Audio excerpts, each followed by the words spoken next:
টি-20 বিশ্বকাপে চ্যাম্পিয়ন হওয়ার জন্য ভারতীয় ক্রিকেট বোর্ড 125 কোটি টাকা পুরস্কার ঘোষণা করেছে। তবে এই টাকা থেকে কে কত পাবেন সেটা কি আপনি জানেন? তাছাড়া এর আগে ভারত যতবার বিশ্ব চ্যাম্পিয়ন হয়েছিল তখন তারাই বা কত টাকা পুরস্কার পেয়েছিল সব কিছু জানাবো এই ভিডিওতে।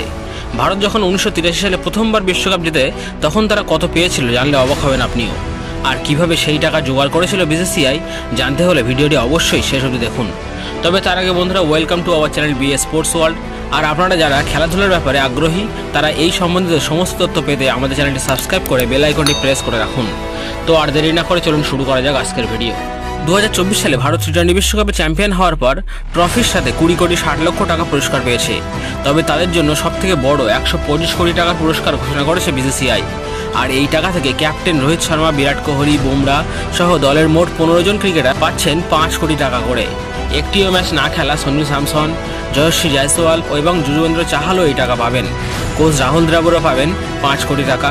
3 জন সহকারী কোচ অর্থাৎ batting coach Vikram Rathour, fielding coach Dilip এবং বোলিং কোচ পরমেশ মামব্রে 2.5 কোটি টাকা করে পাবেন।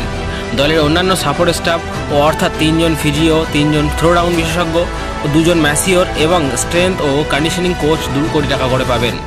দলের সঙ্গে রিজার্ভ ক্রিকেটার হিসেবে যাওয়া শুভমান গিল, রিঙ্কু সিং, আবেশ খান ও খলিল আহমেদরা পাবেন 1 কোটি টাকা করে। অজিত আগারকার সহ 5 জন ভারতীয় নির্বাচকও 1 কোটি টাকা পাবেন। বাকি টাকা ভাগ করে দেওয়া হবে দলের ভিডিও বিশ্লেষক ও দলের সঙ্গে যাওয়া বোর্ডের অন্যান্য কর্মীদের মধ্যে। তবে পুরস্কারের এই মূল্য যে আগের থেকে অনেকটাই বেড়ে গেছে তা না জানলে আপনি বিশ্বাসই করতে পারবেন না। 1983 সালে ভারত প্রথম ওয়েস্ট ইন্ডিজকে হারিয়ে বিশ্বকাপ জেতে। সেই সময় বিসিসিআইয়ের এমন দুরবস্থা ছিল যে বিশ্বজয়ী ভারতীয় দলকে কোনো পুরস্কার দিতে পারছিল না তারা। তাই সরকারের তরফ থেকে 25,000 টাকা করে দেওয়ার কথা বলা হয়।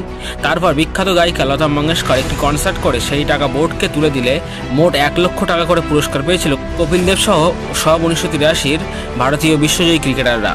এরপর ভারত যখন 2007 সালে প্রথম টি-20 বিশ্বকাপ জেতে তখন বোর্ড 12 কোটি টাকা পুরস্কার ঘোষণা করেছিল। সেই সময় দলের সব প্লেয়াররা 1 কোটি টাকা পাননি। 2011 সালে ওয়ানডে বিশ্বকাপের পর সেই পুরস্কার প্রত্যেক প্লেয়ারের জন্য 1 কোটি টাকা ঘোষণা করা হয়। তবে পরে সেটা বাড়িয়ে দিয়ে 2 কোটি করা হয়। 2013-তে চ্যাম্পিয়ন্স ট্রফি জেতার পরেও প্রত্যেকে পান 1 কোটি টাকা করে। তো পুরস্কারের অঙ্ক যে বেশ বেড়েছে তা এবার নিশ্চয়ই বুঝতে পারছেন আপনারা। আর ক্রিকেট বিশ্বে বিসিসিআই-এর এখন কতটা দাপট তা তো আপনারা সকলেই জানি। তো বন্ধুরা, আপনাদের কেমন লাগলো এই ভিডিও কমেন্ট করে জানান আমাদের। আর ভিডিওটি ভালো লাগলে একটি লাইক ও শেয়ার করে পাশে থাকতে ভুলবেন না।